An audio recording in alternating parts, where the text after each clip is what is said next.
झरिया के मातृ सदन अस्पताल में प्रसव के बाद एक महिला की मौत से हड़कंप मच गया। मृतका की पहचान सोनाली कुमारी सेन उम्र 35 वर्ष के रूप में हुई है, जो झरिया के खास परघा की रहने वाली थी। परिजनों का आरोप है कि डॉक्टर कृष्ण अग्रवाल की लापरवाही के कारण महिला की जान चली गई। परिजनों के अनुसार शनिवार सुबह दर्द होने पर सोनाली को अस्पताल में भर्ती कराया गया था और नॉर्मल डिलीवरी की बात कही गई थी। प्रसव के बाद महिला की मौत हो गई, जिससे आक्रोशित परिजनों ने अस्पताल में तोड़फोड़ की। सूचना पर झरिया पुलिस मौके पर पहुंची और स्थिति को नियंत्रित किया।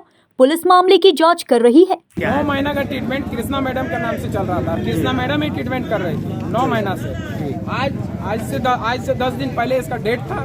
तो उस डेट में रिपोर्ट में आया था आपका 14 तारीख को, ठीक है। तो 14 तारीख को मैडम के पास भैया को दे के भेजे भाभी को। तो उस समय मैडम बोली कि अभी मुंह नहीं खुला है, इसीलिए हम अभी कुछ नहीं कर रहे हैं। इसके लिए आप एक अल्ट्रासाउंड कीजिए। अल्ट्रासाउंड कराएं तो पहले भी 2 डेट दिया हुआ था, 14 और 17। तो फिर इसमें 17 डेट आया, ठीक है। 17 का जब डेट आया तो फिर भैया को हम 17 तारीख को भेजे, ठीक है। 17 तारीख को जब वो आए तो 17 तारीख को भी देखने के बाद वो बोले कि अभी मुंह नहीं खोला, इसीलिए आप लोग और 1-2 दिन वेट कर जाइए। बच्चा सब ठीक है, बच्चा भी ठीक है, माँ भी ठीक है, कोई दिक्कत नहीं है। बच्चा मूव भी कर रहा है, ठीक है, इसीलिए थोड़ा वेट कीजिए। 17 तारीख के बाद आज के डेट, आज शनिवार को वो बोल रही थी कि आप आइएगा। शनिवार को भैया को हम भेजे थे 10-11 बजे आए, भैया 11 बजे आए, ठीक है। आने के बाद यहाँ देखने के बाद मैडम बोली कि इसको एडमिट कर दीजिए।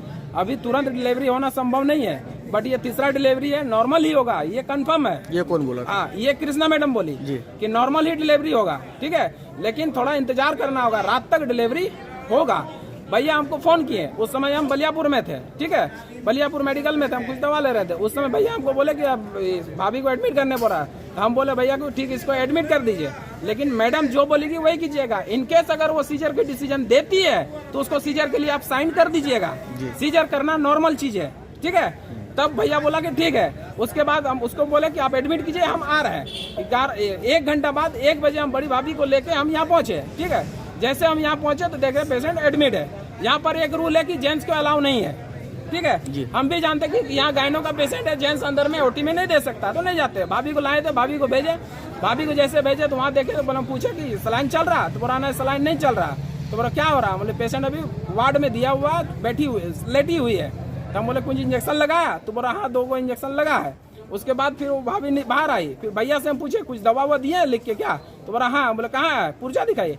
पुर्जा दिखाया तो पुर्जा में कुछ दवा हम दे के भेजे थे और कुछ वो मेडिकल से खरीद के 900 कुछ रुपये का दवा वो दिए, ठीक है। देने के बाद हम यहाँ पर बैठे हुए थे 4 बजे तक।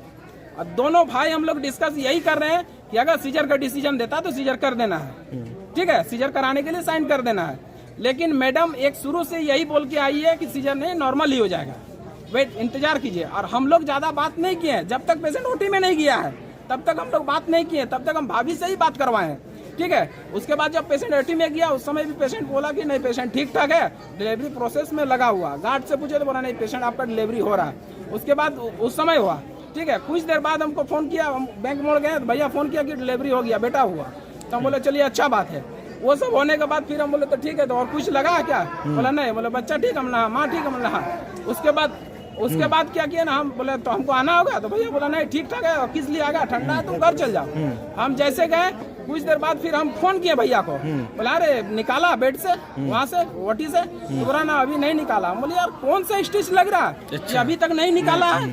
हम लोग भी स्टिच लगाते हैं, इस तरह भी स्टिच नहीं लगता कि 1.5 घंटा लग गया। एक काम कीजिए आप डायरेक्ट घुसिए ओटी में और जाके बोलिए कि क्या दिक्कत है। तब भैया बोला ठीक है रखो।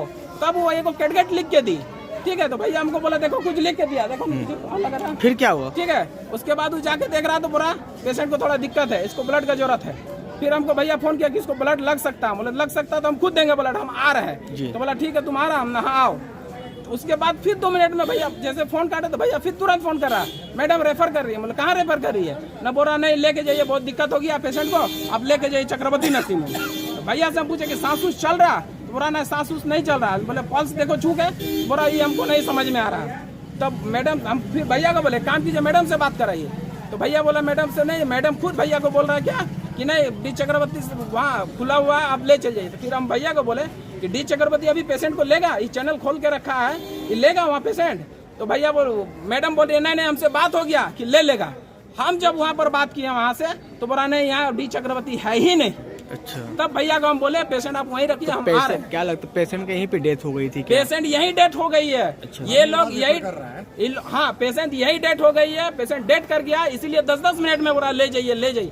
भैया मेरे आप ये बताइए शरीर में आप कौन सा स्टिच लगा रहे थे कि इतना शरीर का ब्लड घट गया और आपको डेथ करके आप यहाँ से छोड़ रहे हैं? आप समय रहते क्यों नहीं बोलते हैं? न्यूज़ इंडिया 24 से ब्यूरो रिपोर्ट।